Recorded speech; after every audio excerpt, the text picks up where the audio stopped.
wala pong obligasyon na magkawtaw sa inyo ang Vice President. Kayo po ang may obligasyon na respetuhin ang Vice President dahil napakalaking mandato pong binigay sa kanya ng taong bayan.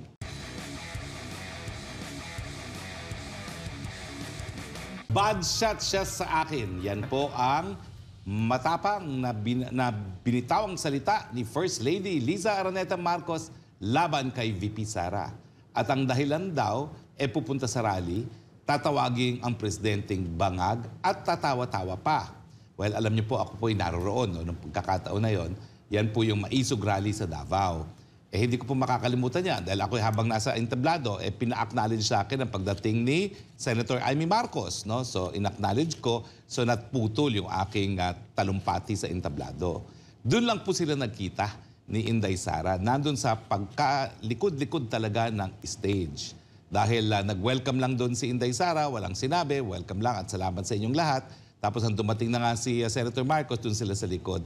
At talaga naman pong bago pa ako magsalita, nagingis-ngisa na yung dalawa. Kasi ganyan naman talaga yung dalawang yan eh. Parang schoolgirls pag nagkasama, no? Nangis-ngisan.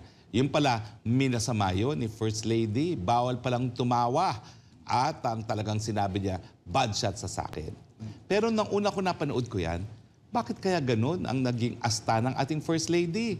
Para bagang siya ay reyna, na kapag ikaw ay bad shot sa kanya, wala na mangyayari sa inyo. Kailan pa ba naging napaka-impluensya ng First Lady na kinakailangan good shot sa kanya ang Vice President? Siguro kinakailangan paalalahanan ng ating First Lady, Ma'am, bawal po ang titulo ng royalty dito sa Pilipinas. Wala po tayong hari at reyna na talagang sumasamba ang mga subjects niya. Hindi po gano'n ang demokrasya sa Pilipinas. Sa katunayan, ang meron lang pong mandato ay ang presidente, vice-presidente at iba pang mga halal na opisyales. Ang First Lady po, wala po yung mandato. At dahil wala pong mandato naman ng First Lady, parang hindi po tama na ang First Lady kinakailangan mag-approve sa gawain ng Vice President na merong mandato na mas marami pang ang mandato kaysa sa iyong esposo.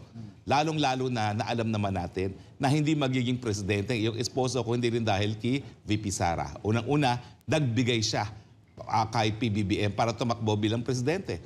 In fact, sinuway pa niya ang sarili niyang ama na nais siyang tumakbo ng presidente. Sinuway niya ang sarili niyang ama. Tapos ngayon, tatawagin yung bad shot siya kay VP. Bakit? Ano bang nawala kay PBBM nung siya'y tumakbo ng presidente? Di ba para ulit-ulit naman sinasabi ni PBBM, kailangan tumakbo na ako ngayon dahil matanda na ako, ito na huli kong pagkakataon.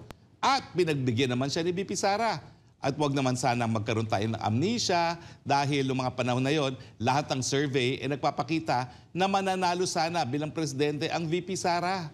Pero nagbigay siya sa iyong esposo dahil din naniniwala siya sa tawag ng pagkakaisa na sinira nyo naman, ginurakan nyo naman kayong dalawa po ni Mr. Speaker. Pangalawa, wag na po tayo magpatumpik-tumpik pa.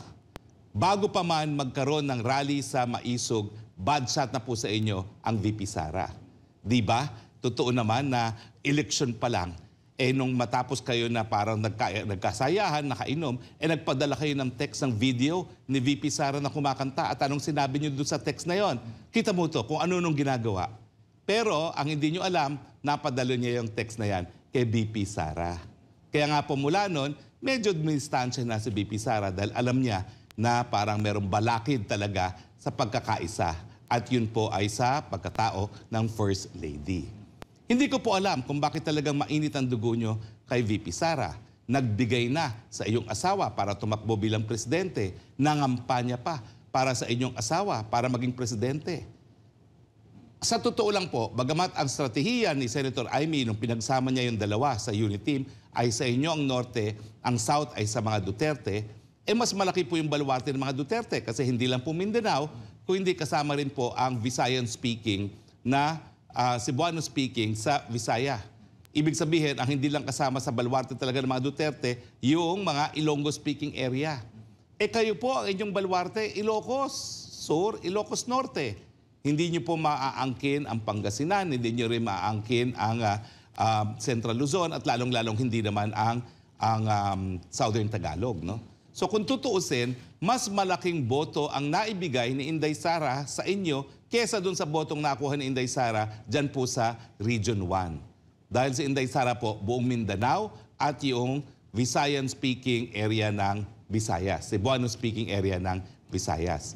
So ano pa ba ang gusto nyo kay BP Sara? Tignan nyo naman po si BP Sara. Ihinambing nyo pa kay Lenny. Naku, tumaas po ang aking balahibo nung hinambing nyo kay Vice President.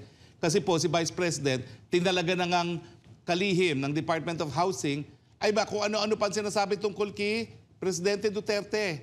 At kaya nga po yung huling what broke the camel's back, kumbaga, yung nagsalita siya labang kay Presidente Duterte, ang tinawag na mass murderer sa United Nations pa, habang siya ay naninibihang kalihim ng Department of Housing. Wala pong ganyang sinabi si Inday Sara. Tahimik po siya, bagamat alam ko sa kanyang saloobin, marami silang hindi pinagkakasunduan at minsan lang siyang nagsalita sa publiko sa issue ng teroristang CPP-NPA at ang PISTOX. Pero sa mga mainit na usapin gaya ng West Philippine Sea, hindi po siya nagsasalita dahil kinikilala naman po niya na ang panlabas na relasyon, yan po ay katungkulan ng Presidente bilang Chief Architect ng Foreign Policy. At bukod pa po doon sa hindi niya pagsang-ayon sa PISTOX, wala na pong ibang sinabi pa ang VP Sara laban kay Presidente Bongbong Marcos. So hindi ko po maintindihan bakit sa tingin nyo dapat nagkakautaw sa inyo ang Vice President. Hindi po. In fact, dahil wala po kayong mandato, Madam First Lady, sa abogado, address to another abogado, wala pong obligasyon na magkautaw sa inyo ang Vice President. Kayo po ang may obligasyon na respetuhin ang Vice President dahil napakalaking mandato pong binigay sa kanya ng taong bayan. Hindi ba ho bilang abogado tayo sumumpa na itataguyod ang saligang batas? Kasama po sa saligang batas na ang Vice Presidente ang pangalawang pinakamataas na opisyalis ng lipunan ng ating sambayanan. Bakit hindi natin makuha na respetuhin man lang siya?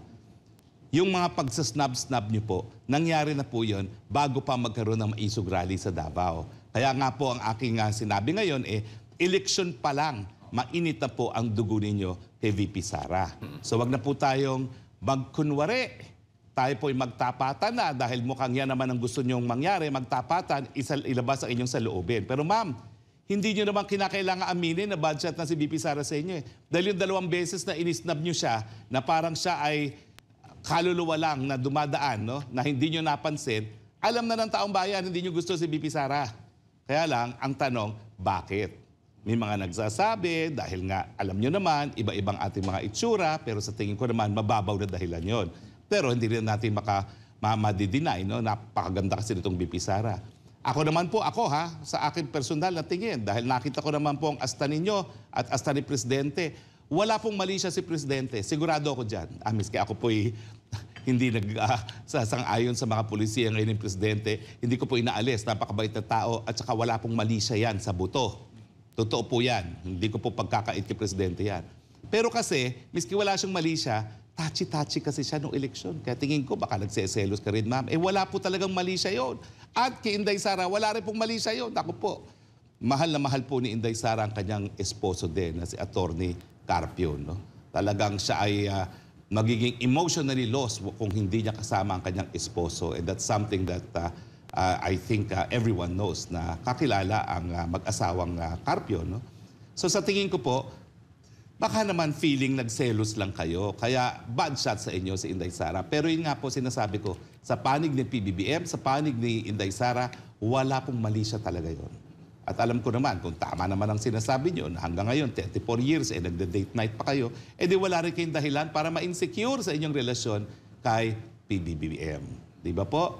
So sana po, bumalik na lang tayo doon sa pagiging abogado, pagiging civilized sa mga halal na mga opisyales, at least kapag harap-harapan. No?